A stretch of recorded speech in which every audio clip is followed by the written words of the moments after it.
സ്വാഗതം എല്ലാവർക്കും പുതിയ ക്ലാസ്സിലേക്ക്. ഇന്ന് നമ്മൾ നോക്കാൻ വേണ്ടി പോകുന്നത് 2019 നവംബറിൽ നടന്ന KTET കാറ്റഗറി 2-ലെ പാർട്ട് 3 ഇംഗ്ലീഷാണ്. ഓക്കെ, കഴിഞ്ഞ ദിവസം നമ്മൾ പാർട്ട് 3 മലയാളം മറ്റൊരു വീഡിയോ ചെയ്തിട്ടുണ്ടായിരുന്നു. അപ്പോൾ ഇപ്പോൾ നോക്കുന്നത് പാർട്ട് 3-ൽ വന്നിട്ടുണ്ടായിരുന്ന ഇംഗ്ലീഷാണ്. ക്ലിയർ? നോക്കാം, നമുക്ക് ഓരോ ക്വസ്റ്റനായിട്ട് പെട്ടെന്ന് നോക്കാം. അതിന് മുന്നേ ആരെങ്കിലും ഈ ഒരു ചാനലിൽ ഫസ്റ്റ് ആദ്യമായിട്ട് ഇവിടെ എത്തിയിട്ടുണ്ടെങ്കിൽ നിങ്ങൾക്ക് വേണ്ട അത്യാവശ്യം പ്രീവിയസ് ക്വസ്റ്റൻസും കാര്യങ്ങളൊക്കെ എല്ലാ സബ്ജക്റ്റ് വൈസ് നമ്മൾ പ്ലേലിസ്റ്റ് ക്രിയേറ്റ് ചെയ്തിട്ടുണ്ട്. അപ്പോൾ അതിന് നിങ്ങൾ ഡിസ്ക്രിപ്ഷനിൽ പോയി നോക്കാം, അല്ലെങ്കിൽ ഈ വീഡിയോയുടെ ആദ്യത്തെ കമൻറ്റ് നോക്കിയാൽ മതി, അല്ലെങ്കിൽ പ്ലേലിസ്റ്റ് ഡയറക്റ്റ് ചാനലിൽ പോയി കഴിഞ്ഞാൽ നമുക്കത് കാണാൻ വേണ്ടി കഴിയും. ഓക്കെ, അപ്പോൾ ആ കാര്യങ്ങളൊക്കെ അവിടെ അങ്ങനെ പോട്ടെ. അപ്പോൾ നമുക്ക് എന്ത് ചെയ്യാം, ഓരോ ക്വസ്റ്റനായിട്ട് നോക്കാം, പെട്ടെന്ന് തന്നെ നോക്കി പോകും. ക്ലിയർ ആണോ? അപ്പോൾ പാർട്ട് 3 ഇംഗ്ലീഷാണ്. നമുക്കറിയാം 30 ക്വസ്റ്റൻസ് തന്നെയാണ് അല്ലേ, 30 ക്വസ്റ്റൻസ് തന്നെയാണ്. കാറ്റഗറി 2-ൻ്റെതാണ്, 2019 നവംബറാണെന്ന് പറഞ്ഞു. അപ്പോൾ 121 മുതൽ 150 വരെയാണ് ക്വസ്റ്റൻ ഉണ്ടാവുക. ക്ലിയർ ആണോ? അപ്പോൾ നിങ്ങൾ ആൻസർ കീ ഒക്കെ നോക്കുന്നവരുണ്ടെങ്കിൽ, പ്രൊഫഷണലൊക്കെ നോക്കുന്നുണ്ടെങ്കിൽ ശ്രദ്ധിക്കുക, 121 മുതൽ 150 വരെയാണ് പാർട്ട് 3-യുടെ ക്വസ്റ്റൻസ് വരുന്നത്. ഓക്കെ, അപ്പോൾ ഫസ്റ്റ് നോക്കിയേ, Questions 121 to 127. Read the passage and answer the following by choosing the correct answer from the options given. അല്ലേ, ഈ പാസേജ് വായിച്ചതിന് ശേഷം നമ്മൾ എന്ത് ചെയ്യണം, ആ ഓപ്ഷൻസിൽ നമ്മൾ എന്ത് ചെയ്യണം, കറക്റ്റ് ആൻസറിലേക്ക് പോകണം. ക്ലിയർ ആണോ? നോക്കാം, ഒരു സിമ്പിളായിട്ടുള്ളൊരു പാസേജാണ്. നമ്മളൊന്ന് വായിച്ചോ, ഒരു ഒറ്റ വായനയിൽ തന്നെ നമുക്ക് ഇതിൻ്റെ കാര്യം മനസ്സിലാവും. എന്താണ് നോക്കിയേ, George Washington was the first president of the USA. He was a kind-hearted man who would always extend a helping hand to the needy.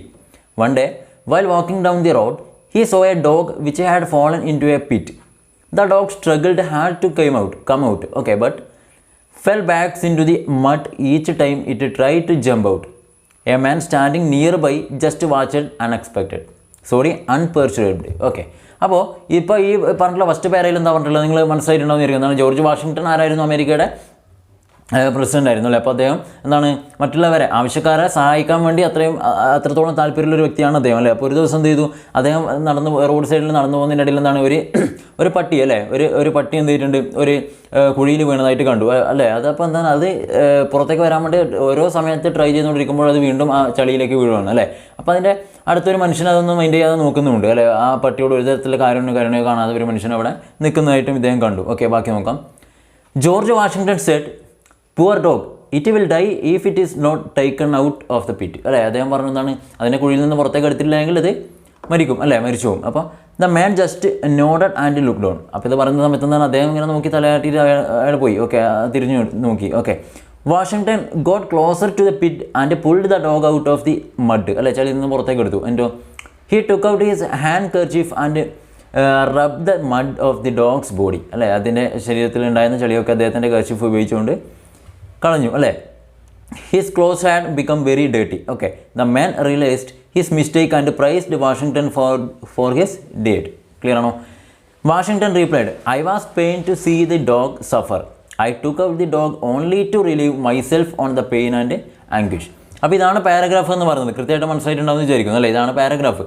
Okay, അപ്പോൾ ക്ലിയർ അല്ലെങ്കിൽ എന്ത് ചെയ്യുമോ, ഒന്ന് പോസ് ചെയ്തിട്ട് നിങ്ങൾ ഒരു തവണയും കൂടി ഇത് വായിച്ച് നോക്കാൻ വേണ്ടി ശ്രമിക്കുക. ഓക്കെ, ഡയറക്റ്റ് നിങ്ങൾക്ക് ഓരോ ക്വസ്റ്റൻ വായിക്കുന്ന സമയത്ത് ആൻസറൊക്കെ എത്താൻ വേണ്ടി പറ്റും. നോക്കുക, ആദ്യത്തെ ക്വസ്റ്റൻ നോക്കിയാൽ, the man stand nearby അല്ലേ, the man standing nearby helped Washington to rescue the dog. Option A എന്താണ്, ഹെൽപ്ഡ് വാഷിംഗ്ടൺ ടു റെസ്ക്യൂ അല്ലേ, റെസ്ക്യൂ ദ ഡോഗ്. പിന്നെ nodded and walked away from the place, was a kind hearted man. And option D, praised Washington for his deed. Okay, അപ്പോൾ answer എന്താ വരിക, the man standing nearby praised Washington for his deed അല്ലേ, priced വാഷിംഗ്ടൺസ് four his dead. ഇതാണല്ലോ correct answer ആയിട്ട് അവിടെ നമുക്ക് പറയാൻ വേണ്ടി കഴിയുമോ അല്ലേ. 122ാമത്തെ ക്വസ്റ്റിലേക്ക് പോകാം നമുക്ക് ഇവിടെ ഉള്ളത്.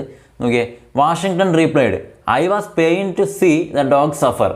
The reported form of the sentences അല്ലേ, റിപ്പോർട്ടർ സ്പീച്ച് നിങ്ങൾ സിലബസിലുള്ളതാണ്, പഠിച്ചിട്ടുണ്ടാവുമെന്ന് വിചാരിക്കുന്നു, അറിയുന്നതിനായിരിക്കുമല്ലോ. അപ്പോൾ ഈ ഒരു സെൻറ്റൻസ് എന്താണ്, "I was pain to see the dog suffer" അല്ലേ, ഇതാണ് സെൻറ്റൻസ് എന്ന് പറയുന്നത്. എന്താണ് പറയുന്നത്, "ഐ വാസ് പെയ്ഡ്" അല്ലേ, pained to see the dog suffer. അപ്പോൾ ഇതിൻ്റെ റിപ്പോർട്ടർ സ്പീച്ച് എന്നുള്ള ഏതാണെന്നാണ് ക്വസ്റ്റ്യൻ. നോക്കിയേ എന്തൊക്കെയുള്ളത് നോക്കിയേ. Washington replied that he was pain to see the dog suffer. Washington replied that he pained to see the dog suffer. Washington replied that he pain to see the dog suffering. And option D, Washington replied that he was pain to see the dog suffer. അപ്പോൾ എല്ലാം ഒരുപോലെ തോന്നുന്നുണ്ടാവുമല്ലോ. അപ്പോൾ ഇതിൻ്റെ reporter speech ഏത് എന്നാണ് നമ്മളോട് ചോദിച്ചിട്ടുള്ളത്. Clear? അപ്പോൾ ഏതായിരിക്കും വരിക, ഇവിടെ ഓപ്ഷൻ എ തന്നെയാണ്. നോക്കിയേ, എന്താണ്, the Washington replied that he was pain to see the dog suffer എന്നുള്ളതാണ് ഇതിൻ്റെ റിപ്പോർട്ടർ സ്പീച്ചായിട്ട് നമുക്ക് പറയാൻ വേണ്ടി കഴിയും. ഓക്കെ, അടുത്ത ക്വസ്റ്റ്യൻ 123ാമത്തെ question. What happen to the poor dog? What happen to the poor dog? അല്ല, എന്താണ് ആ പട്ടിക്ക് പറ്റിയത്? നോക്കാം. The man had put it in the pit. The dog had fallen into a pit. The dog was playing in the mud. And option D, Washington had put the dog in the pit. അല്ലേ, Washington had put the dog in the pit. അപ്പോൾ ഇവിടെ answer എന്താണ് വരിക? എന്താണ് അല്ലേ, what happen to the poor dog എന്നാണ് ചോദിച്ചത്. അപ്പോൾ എന്താണ്, അത് കുഴിയിലേക്ക് വീണതാണ് അല്ലേ. അപ്പോൾ the dog had fallen into a pit എന്നുള്ളതാണ് അവിടെ നമുക്ക് ആൻസർ ആയിട്ട് പറയാൻ കഴിയും. ഓക്കെ, സിമ്പിൾ അല്ലേ. Next 124. From the passage, we understand that George Washington was a man. From the passage, we understand that George Washington was a man. Options: who was not pained by others' sufferings, who was willing to help the needy, or willing to help the needy. And option C, who wanted to be praised for his deeds. And option D, who was not kind-hearted. അല്ലേ, who was not kind-hearted. അപ്പോൾ question എന്താണ്? From the passage we understand that George Washington was a man. നമുക്ക് അദ്ദേഹം അങ്ങനെ ഒരു മനുഷ്യനാണ് എന്നുള്ളത് നമുക്ക് എങ്ങനെയാണ് മനസ്സിലാക്കാൻ വേണ്ടി കഴിഞ്ഞത് അല്ലേ. അപ്പോൾ എന്താണ് ഇവിടെ ആൻസർ ആയിട്ട് വരിക? ഓപ്ഷൻ ബി ആണല്ലേ, who was willing to help the needy. അല്ലേ, ആവശ്യക്കാരെ സഹായിക്കാൻ അദ്ദേഹം തയ്യാറാണ്. അടുത്തത്, which of the sentence is true according to the passage? Okay, which is the sentence is true according to the passage? നോക്കാം. The dog struggled hard to come out of the pit and was successful. Next, the dog requested George Washington to help him. Option C, George Washington pulled the dog out of the mud. And option D, George Washington never extended a helping hand to the needy. അപ്പോൾ ഇതിലേതാണ് correct answer ആയിട്ട് വരിക? Which of the sentence is true according to the passage എന്നാണ് ചോദിച്ചത് അല്ലേ, according to the passage. അപ്പോൾ ഏതാണ് നമുക്ക് പറയാൻ പറ്റുമോ? ഇതാണ്, George Washington pulled the dog out of the mud. അല്ലേ, അതാണല്ലോ ശരിയായിട്ട് ഇവിടെ നമുക്ക് പറയാൻ കഴിയുക അല്ലേ. 126ാമത്തെ question. If George Washington had not rescued the dog, it dash. If George Washington had not rescued the dog, അങ്ങനെ രക്ഷിച്ചില്ലെങ്കിൽ എന്തായിരിക്കും സംഭവിക്കുക അല്ലേ, അതാണ് ചോദിച്ചത്. അപ്പോൾ നമുക്ക് ഓപ്ഷൻ നോക്കാം. എന്തൊക്കെയാണ് ഓപ്ഷൻ നോക്കിയാൽ? Option A, would have suffered much. Option B, will have suffered much. Option C, would have jumped out of the pit. And option D, wouldn't have suffered much. അല്ലേ, അപ്പോൾ ഇതെന്താണ്? ഇഫ് ക്ലോസ് ആണ്. If George Washington had not rescued the dog. അല്ലേ, if George Washington had not rescued the dog, then അല്ലേ പിന്നെന്താണ് സംഭവിക്കുക എന്നാണ് ചോദ്യം അല്ലേ. അപ്പോൾ നമ്മൾ എന്ത് പറയണം? Then it would have suffered much. അല്ലേ, നമുക്കറിയാം ഹാഡ് വരുമ്പോഴുള്ള ഇഫ് ക്ലോസിൽ ഹാഡ് വരുമ്പോഴുള്ള കാര്യങ്ങൾ നമ്മൾ ഇതിന് മുന്നേ ഉള്ളൊരു ക്ലാസ് പറഞ്ഞതാണ്. അപ്പോൾ വുഡ് ഹാവ് സഫേർഡ് മച്ച് എന്നുള്ളതാണ് ഇവിടെ കറക്റ്റ് ആൻസർ ആയിട്ട് നമുക്ക് പറയാൻ കഴിയുമോ. അടുത്ത 127ാമത്തെ question. Identify the word which means to be in a composed and peaceful manner. Okay, identify the word which means to be. Okay, എന്താ പറഞ്ഞത്? to be in a composed and peaceful manner. അല്ലേ, എന്താണ് ഈ തന്നിട്ടുള്ള നാലെണ്ണത്തിൽ ഈ ഒരു അർത്ഥം വരുന്നത്? to be in a composed and peaceful manner. അല്ലേ, പീസ്ഫുൾ മാനർ, അതായത് സമാധാനപരമായിട്ടുള്ള ഒരു അന്തരീക്ഷം അല്ല ആ ഒരു രീതി. ഓക്കെ, അപ്പോൾ ഏതാണ്ട് അതുമായി ഈ ഒരു സെൻറ്റൻസുമായി ബന്ധപ്പെട്ടിട്ടുള്ള മീൻ ചെയ്തുകൊണ്ടുള്ള ഒരു വേർഡ് ഏതാണെന്നാണ് ചോദ്യം. അപ്പോൾ കൃത്യമായി വായിച്ചു നോക്കിയേ. അൺക്യൂസ്ഡ് അല്ല, option A unexcused. Option B unperturbed. പിന്നെയോ kind hearted. And option D praiseworthy. Okay, അപ്പോൾ ഇതിലേതാണ് കറക്റ്റ് ആൻസർ ആയിട്ട് വരിക?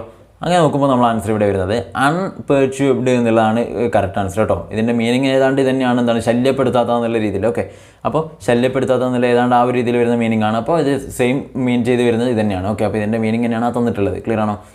128 മുതൽ അടുത്ത ക്വസ്റ്റ്യൻ നോക്കുക. എന്താണ്? Questions 128 to 150. Answer each question by choosing the correct answer from the options given. Okay, നോക്കാം. 128ാമത്തെ question. Dash helps a teacher to understand the learners progress. അല്ലേ, ഈ തന്നിട്ടുള്ളതിൽ എന്താണ്? Dash helps a teacher to understand the learners progress. അല്ലേ, കുട്ടികളുടെ പ്രോഗ്രസും കാര്യങ്ങളൊക്കെ മനസ്സിലാക്കാൻ അധ്യാപകയെ സഹായിക്കുന്ന ഈ തന്നിട്ടുള്ള ഏതാണ് എന്നാണ് ചോദ്യം. നോക്കാം. Formative evaluation, summative evaluation, continuous and comprehensive evaluation. And option D diagnostic evaluation. അപ്പോൾ കുട്ടികളെ അല്ലേ എന്താണ് ടീച്ചറെ ഹെൽപ്പ് ചെയ്യുക? കുട്ടികളെ പ്രോഗ്രസും കാര്യങ്ങളൊക്കെ നമുക്ക് മനസ്സിലാക്കണമെങ്കിൽ ഈ തന്നിട്ടുള്ള ഏതാണ് കൂടുതൽ ഹെൽപ്പ് ചെയ്യുക? എല്ലാം ഉണ്ടെങ്കിൽ നമ്മൾ മനസ്സിലാക്കേണ്ടതാണ് ഇതാ കണ്ടിന്യൂസ് ആൻഡ് കോംപ്രഹെൻസീവ് ഇവാലുവേഷൻ. ഈ സാധനം ഉണ്ടെങ്കിൽ ഇത് തന്നെയാണ് കറക്റ്റ് ആൻസർ കേട്ടോ. Option C continuous and comprehensive evaluation. Next നമ്മൾ പോകുന്നു ഏതിലേക്ക്? 129 129 അല്ലേ, question number 129. The salesman went dash explaining how the equipment works. The salesman went dash explaining how the equipment works. Okay, ഇവിടെ നോക്കുക. ഓഫ് ഉണ്ട്, about ഉണ്ട്, from ഉണ്ട്, on ഉണ്ട്. അപ്പോൾ ഇത് നിങ്ങൾ കാണുമ്പോൾ തന്നെ മനസ്സിലാക്കുക ഇതെന്താണ്? ഫ്രൈസൽ വേർബാണ് അല്ലേ. കാരണം വെൻഡ് ഓഫ് ഇത് ഏത് വന്നാലും വെൻഡ് ഓഫ് അല്ലെങ്കിൽ വെൻഡ് എബൌട്ട് വരും, അല്ലെങ്കിൽ വെൻഡ് ഫ്രം വരും, അല്ലെങ്കിൽ വെൻഡ് ഓൺ വരും അല്ലേ, വെൻഡ് ഓൺ വരും. അപ്പോൾ ഇതിൽ ഏത് വന്നാലും സംഭവം എന്താണ് ഫ്രേസൽ വേർബാണ്. അപ്പോൾ കറക്റ്റായിട്ട് ഇതിൻ്റെ ആൻസർ മനസ്സിലാക്കണം അല്ലേ. എന്താണ് the salesman went explaining how the equipment works അല്ലേ. എന്താണ് ഇവിടെ പറഞ്ഞത്? Explaining how the equipment works. ആ ഒരു എക്യുപ്മെൻറ്റ് എങ്ങനെയാണ് വർക്ക് ചെയ്യുന്നതെന്നുള്ള കാര്യങ്ങൾ വിശദീകരിച്ച് കൊടുക്കുന്നത് അല്ലേ. അപ്പോൾ സെയിൽസ്മാൻ വെൻറ്റ് അപ്പോൾ എന്തായിരിക്കും ചെയ്ത് കൊടുക്കുന്നു, അല്ലെങ്കിൽ ആ രീതിയായി അല്ലെങ്കിൽ അതുമായി ബന്ധപ്പെട്ട എന്തൊരു മീനിങ് ആണ് അവിടെ വരേണ്ടത്. അപ്പോൾ നമ്മൾ എന്ത് ചെയ്യണം? ആ രീതിയിലേക്ക് എത്തിക്കുന്ന ഏത് വേർഡാണ് നമുക്ക് ഇവിടെ ഉപയോഗിക്കാൻ പറ്റുമോ എന്നുള്ളതാണ് ക്വസ്റ്റ്യൻ ചോദിച്ചിട്ടുള്ളത് അല്ലേ. അപ്പോൾ നമുക്ക് ആൻസർ ചെയ്താണ് പറയാൻ പറ്റുമോ? ഇവിടെ വരുന്നത് വെൻറ്റ് ഓൺ എന്നുള്ളതാണ് കേട്ടോ. വെൻറ്റ് ഓൺ എന്നാണ് വരിക. വെൻറ്റ് ഓൺ എന്ന് പറഞ്ഞാൽ അതിൻ്റെ മീനിങ് എന്ന് വെച്ചാൽ കണ്ടിന്യൂ എന്നാണ്. അതായത് അദ്ദേഹം തുടർന്നു. ഓക്കെ, അദ്ദേഹം തുടർന്നു എന്നുള്ള രീതിയിലാണ് ഇവിടെ വരിക വെൻറ്റ് ഓൺ. അതായത് the salesman went on explaining how the equipment works. അതായത് ഈ ഒരു ഉപകരണം എങ്ങനെയാണ്, ആ എക്യുപ്മെൻറ്റ് എങ്ങനെയാണ് പ്രവർത്തിക്കുന്നത് എന്നുള്ള കാര്യം പറഞ്ഞു തുടങ്ങി അല്ല, അദ്ദേഹം തുടങ്ങും ആ രീതിയാണ് ഇവിടെ വരുന്നത്. തുടർന്നു. ഓക്കെ, ബാക്കി നിങ്ങൾ നോക്കുക. ഈ വെൻറ്റ് ഓഫ് ആയാലും വെൻറ്റ് അബൌട്ട് ആയാലും വെൻറ്റ് ഫ്രം ആയാലും ഒക്കെ എന്താണെന്നുള്ളത് കറക്റ്റായിട്ട് മനസ്സിലാക്കാം. വെൻറ്റ് ഓൺ ആണ് ഇവിടെ correct answer. Okay, went off എന്നൊക്കെ പറഞ്ഞാൽ എന്താണ്? പോയി എന്നുള്ള വരുന്ന മീനിങ് ആണ് അല്ലേ. വെൻറ്റ് ഓഫ് എന്ന് വെച്ചാൽ ആ ഒരു മീനിങ്ങിലേക്ക് വരുന്നതാണ് പോയി അല്ലേ. പിന്നെന്താ വെച്ച് വെൻറ്റ് അബൌട്ട് എന്ന് വെച്ചാൽ ഒരു പുറത്ത് പോയി എന്നുള്ള മീനിങ് തന്നെയാണ് കേട്ടോ. പുറത്ത് പോയി എന്നുള്ള മീനിങ് തന്നെയാണ് അത്. ക്ലിയർ ആണോ? അപ്പോൾ ഇത്രയും കാര്യങ്ങൾ കൃത്യമായിട്ട് മനസ്സിലാക്കുക. ഓക്കെ, അവിടെ ആൻസർ വരുന്നത് വെൻറ്റ് ഓൺ ആണ്. Next, let's go out for a walk dash. ഇതൊരു ക്വസ്റ്റ്യൻ ടാഗ് ആണ് അല്ലേ. ക്വസ്റ്റ്യൻ ടാഗ് ഇമ്പോർട്ടൻ്റ് ആണെന്ന് പറഞ്ഞിട്ടുണ്ട്. ടാഗ് എന്തായാലും പഠിക്കണം. അപ്പോൾ ഇവിടെ നോക്കിയാൽ ഇത് സിമ്പിളാണ്. ലെറ്റ്സ് ഗോ എന്നാണ് പറഞ്ഞത് അല്ലേ. ലെറ്റ്സ് ഗോ എന്ന് ഇപ്പം വന്നില്ല, ലെറ്റസ് എന്ന് വന്നിട്ടുണ്ടെങ്കിൽ അല്ലേ. Let's go out for a walk അങ്ങനെ ചോദിച്ചാൽ നമ്മളതിൻ്റെ ക്വസ്റ്റ്യൻ ടാഗ് ഏതായിരിക്കും വരിക? ഇവിടെ വരുന്നത് ഷാൾവി എന്നുള്ളതാണ് അല്ലേ. ലെറ്റ്സ് ഗോ എന്നുള്ള രീതിയിൽ വന്ന് ഷാൾവി, ലെറ്റസ് വരുമ്പോൾ ഷാൾവിയാണ് വരിക. ഓക്കെ, അതാണ് ഇതിൻ്റെ ടാഗ് എന്നുള്ളത് ഓർത്തിരിക്കുക. ഓക്കെ, 130 ഓപ്ഷൻ ബി ആണ്. നെക്സ്റ്റ് നമ്മൾ 131 question number 131. Letter, notice, profile, conversation, etc. are examples for dash. Letters, notice, profile, conversation, etc. are examples for options language elements, language conversions, language discourses, and option D language units. Okay, language elements, language conventions, language discourses, and option D language unit. അപ്പോൾ ഇവിടെ correct answer ഏതാണ് വരിക? Language discourses എന്നുള്ളതാണ് കേട്ടോ. Option C ആണ് correct answer. Language discourses എന്നുള്ളതാണ് ഇവിടെ ശരി ഉത്തരമായിട്ട് വരിക. ഓക്കെ, അടുത്ത നമ്മൾ പോകുന്നു 132ാമത്തെ ക്വസ്റ്റ്യൻ നോക്കാം. The support a teacher provides to his or her students in class is called. The support a teacher provides to his or her students in class അല്ലേ. തൻ്റെ ക്ലാസ്സിലെ കുട്ടികൾക്ക് കൊടുക്കുന്ന ഒരു സപ്പോർട്ട്, അപ്പോൾ അവർ ടീച്ചർ കൊടുക്കുന്ന ആ ഒരു സപ്പോർട്ടിന് അതിൻ്റെ നമ്മൾ പൊതുവായിട്ട് എന്താണ് പറയുക? Okay, assimilation, accommodation, zone of proximal development ഒരു Z P D, and option D scaffolding. ഏതാണ് വരിക? സപ്പോർട്ട് അല്ലേ. Support teacher provides to his or her students in class അല്ലേ. Then our answer is option D scaffolding. Okay, scaffolding is the right answer. Scaffolding is എന്താണ്? Scaffolding തന്നെയാണല്ലോ ഇത്. ഒരു support ഒരു കൈത്താൻ കൊടുക്കുക എന്നുള്ളതാണ് നമ്മളവിടെ പറയുക അല്ലേ. അപ്പോൾ തന്നെയാണ് ആൻസർ വരിക. നെക്സ്റ്റ് 133 അല്ലേ. ക്വസ്റ്റ്യൻ നമ്പർ 133 നോക്കാം. Ajay will regret his decision sooner or later. The speaker here means that Ajay will regret his decision sooner or later. Okay, sooner or later. The speaker here means that Ajay dash. Options നോക്കണം. അപ്പോൾ എന്താണ് ഈ regret എന്നൊക്കെ പറയുമ്പോൾ ഒരു പശ്ചാത്താപം, ഒരു മാപ്പ് പറയില്ല, ആ രീതിയിലാണ് ഇവിടെ വരുന്നത്. അപ്പോൾ അജയ് അദ്ദേഹം എന്തോ എന്താണ് ഒരു മാപ്പ് പറയാൻ എന്തോ ഉദ്ദേശിക്കുന്നുണ്ട് അല്ലേ. അപ്പോൾ Ajay will regret his decision sooner or later അല്ലേ. അങ്ങനെയാണ് പറഞ്ഞത്. നോക്കാം നമുക്ക് ഓപ്ഷൻ ദെൻ എന്താണ് here the speaker here means that Ajay. അപ്പോൾ ഓപ്ഷൻസ് നോക്കാം. Ajay might make a decision soon. Option B Ajay could be happier later. Option C Ajay is definitely going to be sorry. And option D Ajay will not take such decision later. Okay, അപ്പോൾ ഇതിലെന്താണ് വരിക? Ajay will regret his decision sooner or later. അതായത് ഇപ്പോൾ പെട്ടെന്ന് അല്ലെങ്കിൽ കുറച്ച് കഴിഞ്ഞ അവിടെ അദ്ദേഹം ചെയ്യുന്നുണ്ടല്ലോ, ഒരു പശ്ചാത്താപം പ്രകടിപ്പിക്കും. ഓക്കെ, അപ്പോൾ എന്താണ് അവിടെ നമുക്ക് മനസ്സിലാക്കാൻ പറ്റുന്നത്? Ajay is definitely going to be sorry അല്ലേ. എന്തായാലും അദ്ദേഹം പറയും, ഇപ്പോൾ അല്ലെ കുറച്ച് കഴിഞ്ഞിട്ട് എന്തായാലും പറയാനാണ് അദ്ദേഹം ഉദ്ദേശിക്കുന്നത് അല്ലേ. അപ്പോൾ ഓപ്ഷൻ സി എന്താണ്? Ajay is definitely going to be sorry എന്നുള്ളതാണ് ഇവിടെ കറക്റ്റ് ആൻസർ വരിക. Option C. ഓക്കെ, അടുത്ത നമ്മൾ പോകുന്ന ക്വസ്റ്റ്യൻ 134 അല്ലേ. Question number 134. Dash is a test which identifies the weakness of a student in a particular area of the subject. Okay, dash is a test which identifies the weakness of a student in a particular area of the subject. Options diagnostic test, achievement test, teacher made test, and option D standardized test അല്ലേ. കുട്ടിയുടെ എന്താണ് weakness അല്ലേ, കുട്ടിയിലെ വീക്ക്നെസ്സും കാര്യങ്ങളും കണ്ടുപിടിക്കാൻ വേണ്ടി നമ്മൾ ഉദ്ദേശിക്കുന്നത് എന്ന് പറയുമ്പോൾ ഏതാണ്? ഓപ്ഷൻ എ ആണല്ലേ, ഡയഗ്നോസ്റ്റിക് ടെസ്റ്റ് ആണ്. ഓക്കെ, ഡയഗ്നോസ്റ്റിക് ടെസ്റ്റാണ് അവൻ്റെ പ്രശ്നങ്ങളോ അല്ലെങ്കിൽ മറ്റുള്ള കാര്യങ്ങളൊക്കെ നമുക്ക് മനസ്സിലാക്കാൻ വേണ്ടി സഹായിക്കുന്നത്. ഡയഗ്നോസ്റ്റിക് ടെസ്റ്റ് ആണെന്നുള്ളതൊക്കെ നമ്മൾ ഓൾറെഡി പഠിച്ചു കഴിഞ്ഞാണ്. ക്ലിയർ ആണോ? Next 135 question number 135. A reading disorder observed among student is dash. Reading disorder ആണ്. റീഡിംഗ് ഡിസോർഡർ തന്നിട്ടുള്ളതിൽ ഏതാണ്? നോക്കിയേ, dyscalculia, dysgraphia, dyslexia, dysarthria. Okay, dysarthria. Clear ആണോ? Dyscalculia, dysgraphia, dyslexia and dysarthria. അപ്പോൾ ഇതിൽ റീഡിങ് ഡിസോർഡർ ഏത് എന്നാണ് ചോദിച്ചത് അല്ലേ? Reading disorder. അപ്പോൾ നോക്കിയാൽ ഡിസ്കാൽക്കുലിയ എന്താണ്? അല്ല, ഉറപ്പല്ലേ, ഗണിതപരമായിട്ടുള്ള കാര്യങ്ങളാണ്. പിന്നെ ഡിസ്പ്രാക്സിയ അല്ലേ? ഇതെന്താണ്? എന്ത് ഡിസബിലിറ്റിയാണ്? ഡിസ്ഗ്രാഫിയ, വരക്കുന്നതൊക്കെ ആയി ബന്ധപ്പെട്ടാണ് നമ്മൾ പഠിച്ചിട്ടുണ്ട്. അപ്പോൾ ഡിസ്ലെക്സിയ അല്ലെ, എഴുത്തും ഇതൊക്കെ ആയിട്ട് ബന്ധപ്പെട്ട ഇത്. അപ്പോൾ ഡിസ്ലെക്സിയ എന്ന് പറഞ്ഞാൽ എന്താണ്? ഡിസ്ലെക്സിയ എന്ന് പറഞ്ഞ സാധനമാണ് എന്താ? ലെക്സി എന്ന് പറഞ്ഞാൽ എഴുതാനല്ല, എഴുതേണ്ട ഇവിടെയുണ്ട് അല്ലേ? അപ്പോൾ ഇതെന്താണ്? വായിക്കാനുള്ളതാണ് നമ്മൾ പഠിച്ചിട്ടുണ്ട്. അപ്പോൾ ഇതാണ് according to observed among students അല്ലേ, റീഡിംഗ് എന്നാണ് പറഞ്ഞത്. അപ്പോൾ എന്താണ്? ഡിസ്ലെക്സിയ എന്നുള്ളതാണ് കറക്റ്റ് ആൻസർ. ഇനി അതിനോട് ഇവിടെ എന്താ ഒരു സാധനം എന്താ? ഡിസ്ആർത്രിയ എന്ന് പറഞ്ഞൊരു സാധനം ഉണ്ടല്ലേ? ഡിസ്ആർത്രിയ എന്ന് പറയുന്നത് എന്താ? ഒരു ലേണിംഗ് ഡിസബിലിറ്റി അല്ല, ഇതൊരു ഡെവലപ്മെൻറ്റൽ ഡിസബിലിറ്റി ആണ് കേട്ടോ. കുട്ടികൾ സംസാരവുമായി ബന്ധപ്പെട്ടുകൊണ്ടുള്ള ഒരു ഡെവലപ്മെൻറ്റൽ ഡിസബിലിറ്റിയാണ്, ലേണിംഗ് ഡിസബിലിറ്റി അല്ല എന്നുള്ള കാര്യം കൊടുത്തിരിക്കുക. ഓക്കെ, ഡിസ്ആർത്രിയ, ഇത് കൺഫ്യൂഷൻ ധരിക്കേണ്ട. ഓക്കെ, അടുത്ത ക്വസ്റ്റിലേക്ക് പോകാം നമുക്ക്. ഇത് കുറച്ച് ശ്രദ്ധിച്ചില്ലെങ്കിൽ ഇത് ഇങ്ങനെ പ്രശ്നങ്ങളുണ്ടെങ്കിൽ ഡോക്ടറുമായിട്ട് നമ്മൾ പെട്ടെന്ന് കൺസൾട്ട് ചെയ്യേണ്ട കാര്യമാണ് ഈ സാധനം. സ്പീച്ചുമായി ബന്ധപ്പെട്ടുള്ള developmental ഡിസോർഡറാണ്. 136. The study of the patterns of sounds in a language is called. The study of the patterns of sounds in a language is called phonology, morphology, option C എന്നാണ് etymology and option D prosody അല്ലേ, prosody. Okay, ഇതിനെന്താണ്? The study of the patterns of sounds in a language is called അല്ലേ, patterns of sound എന്നാണ് പറഞ്ഞത്. Phonology, morphology, etymology, പിന്നെന്താണ്? prosody അല്ലേ.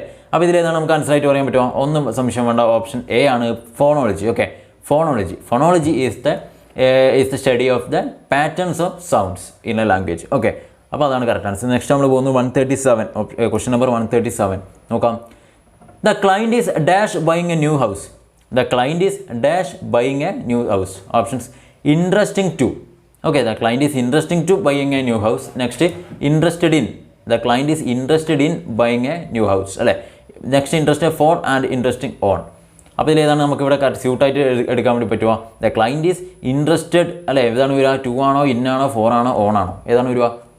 നമ്മൾ പറയാറ് ഇങ്ങനെയാണ്, ഇൻട്രസ്റ്റഡ് ഇൻ എന്നാണ് അല്ലേ, ഇൻട്രസ്റ്റഡ് ഇൻ അല്ലേ, interested in join the course അല്ലേ, or interested. The client is interested in buying a new house എന്നുള്ളതാണ് ഇവിടെ കറക്റ്റ് ആൻസർ. ഓപ്ഷൻ ബി ആണ്. Okay, 138, question number 138. The more you practice speaking English dash it becomes said the teacher. Okay, the more you practice speaking English അല്ലേ, dash it becomes said the teacher. അപ്പോൾ ഇവിടെ dash എന്നുള്ള ഭാഗത്ത് എന്താണ് നമുക്ക് fill ചെയ്യാൻ വേണ്ടി പറ്റുമോ അല്ലേ? എന്താ ഉദ്ദേശിക്കുന്നത്? നിങ്ങൾ എത്രത്തോളം നന്നായിട്ട് പഠിക്കുന്നു അല്ലേ, നീ എത്രത്തോളം അധികം പഠിക്കുന്നു അത്രത്തോളം നീ എന്ത് ചെയ്യും? അത് ഈസി ആയിട്ട് മാറും നിനക്ക് അല്ലേ, ഇംഗ്ലീഷ് ഈസി ആയിട്ട് മാറും. ക്ലിയർ ആണല്ലോ? അപ്പോൾ നോക്കിയേ, easier and option D the easier. അപ്പോൾ ഇവിടെ ഏതാണ് വരിക? ഈസി ഉണ്ട് അല്ലേ, option A easy, the easiest, easier, option D the easier. അപ്പോൾ ഇവിടെ എന്താണ് വരിക? ഓപ്ഷൻ ഡി ആണ് അല്ലേ. The more you practice speaking English the easier. Okay, the easier it becomes. Clear ആണോ? എത്രത്തോളം നീ പഠിക്കുന്നോ അത്രത്തോളം കൂടുതൽ നീ ഇംഗ്ലീഷ് പ്രാക്ടീസ് ചെയ്യുന്നു അത്രത്തോളം എന്തായിരിക്കും അത് നിനക്ക് ഈസിയായി മാറും. Okay, 139th question. Okay, 139 question number. When a student of class 6 says, I cutted the cake yesterday evening. When a student of class 6 says, I cutted the cake yesterday evening.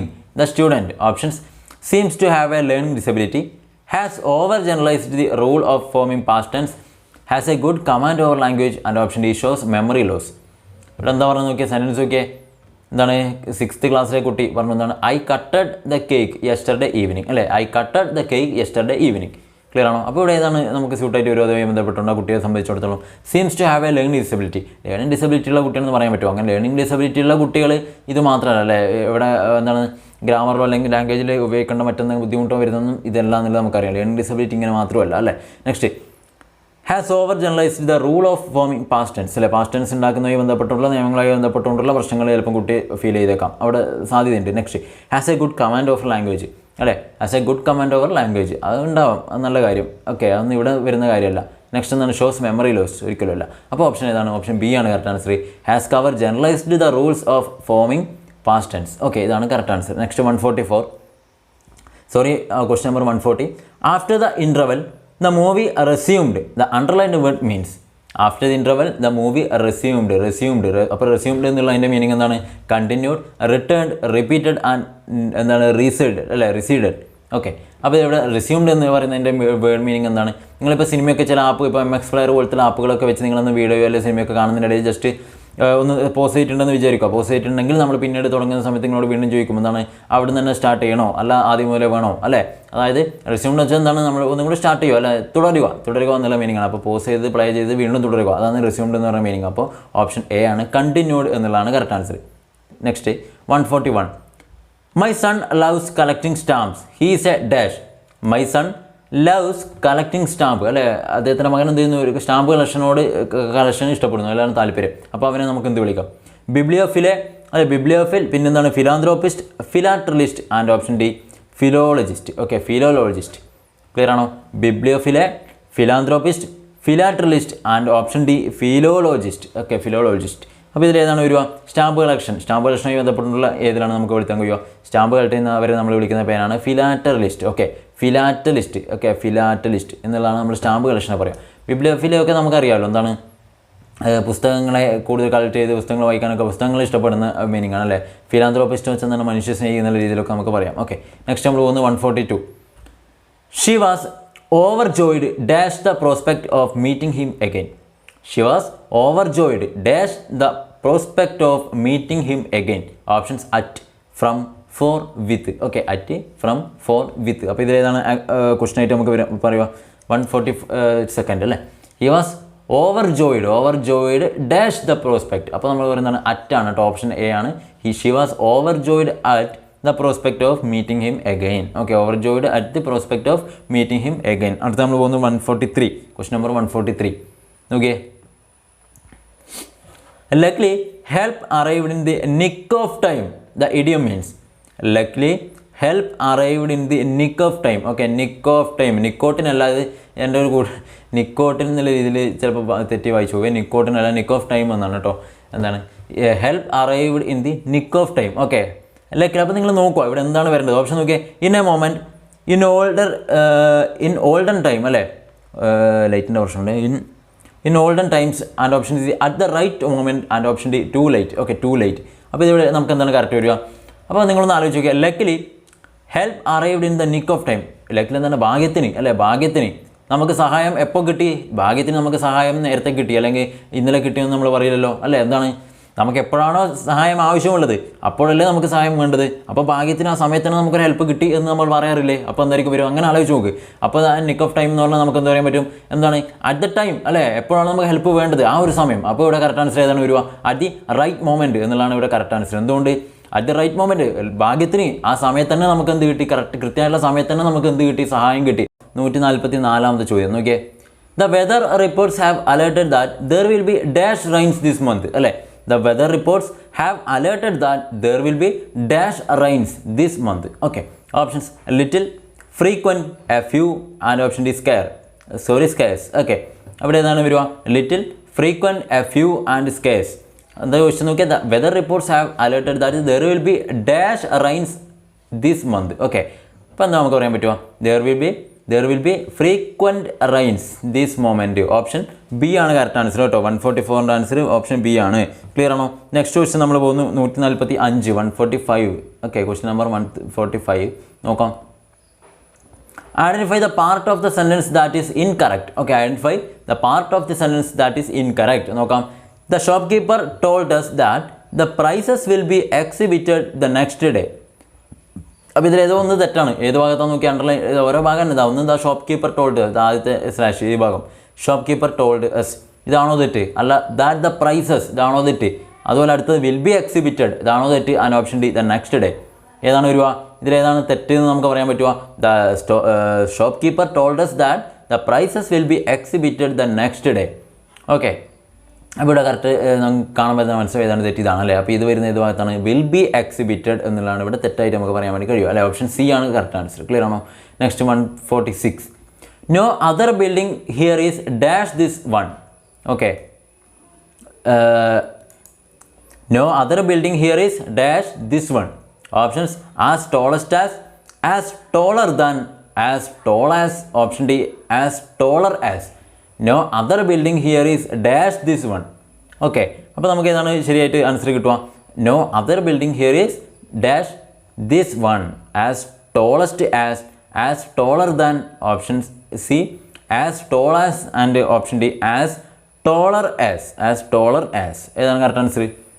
Option C ആണ് as tall as എന്നുള്ളതാണ്. അതായത് no other building here is as tall as this one. Okay, 147. Identify the correct usage.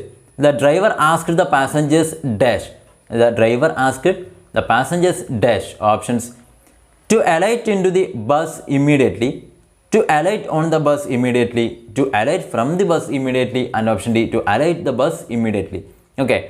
അപ്പോൾ ഇതിലെന്താണ് correct usage ചെയ്തതെന്നാണ് ചോദിച്ചത് അല്ലെ? Correct usage എന്നാണ് ചോദിച്ചത്. അപ്പോൾ ഇതിലേതാണ് വരിക? The driver asked the passenger to alight from the bus immediately. To alight from the bus immediately. Option C ആണ് ഇവിടെ എന്ത് പറയുക കറക്റ്റ് ആൻസർ ആയിട്ട് കിട്ടുക. ഓക്കെ, അത് നമ്മൾ പോകുന്നത് 148ാമത്തെ ക്വസ്റ്റൻ ആണ്. 148ാമത്തെ ചോദ്യത്തിലേക്ക് നോക്കിയേ. The boys are very arrogant. They dash to what we say. The boys are very arrogant. They dash to what we say. Options: never agree, never agreed, have never agreeing, and option D, agreeing. അപ്പോൾ ഇതിലേതാണ് വരിക? The boys are very arrogant. They never agree to what we say. Okay, നമ്മൾ ചെയ്യുന്നത് എന്താണ്? They never agree to what we say എന്നുള്ളതാണ് ഇവിടെ ശരി ഉത്തരമായിട്ട് നമുക്ക് പറയാൻ കഴിയും. ഓക്കെ ആണോ? 149. Dash the summer holidays this year we went to Munnar. Dash the summer holidays this year we went to Munnar. Options: since, while, as, during. അല്ലേ, summer holiday, summer അവധിക്കാലത്ത് നമ്മൾ എന്ത് ചെയ്യുന്നു? നമ്മൾ വി വെൻറ്റ് ടു മൂന്നാർ അല്ലേ, മൂന്നാറിലേക്ക് പോകണം. അപ്പോൾ എപ്പോഴാണ് പോകുന്നത്? ഇപ്പോഴാണ് സമ്മർ ഹോളിഡേ കാലത്ത് അല്ലേ. അപ്പോൾ നമുക്ക് ഇവിടെ കറക്റ്റ് ആൻസർ ഏതാണെന്ന് പറയാൻ പറ്റുമോ? ഡ്യൂറിങ് എന്നുള്ള വേർഡാണ് വരും അല്ലേ. During summer holiday, during the summer holidays this year we went to Munnar. Okay, next last question. Has someone picked my book? The passive form of the question is. അപ്പോൾ എന്താണ് sentence? Has someone picked my book. Okay, ഇതിൻ്റെ passive voice passive form ഏതാണെന്നാണ് ചോദിച്ചത്. Okay ആണോ? അപ്പോൾ options: has my book being picked. Option B: will my book B picked. Option C: is my book picked. And option D: has my books been picked. അപ്പോൾ ഇവിടെ ഇതിൻ്റെ passive voice ആയിട്ട് വരുന്നത് option D ആണ് കേട്ടോ.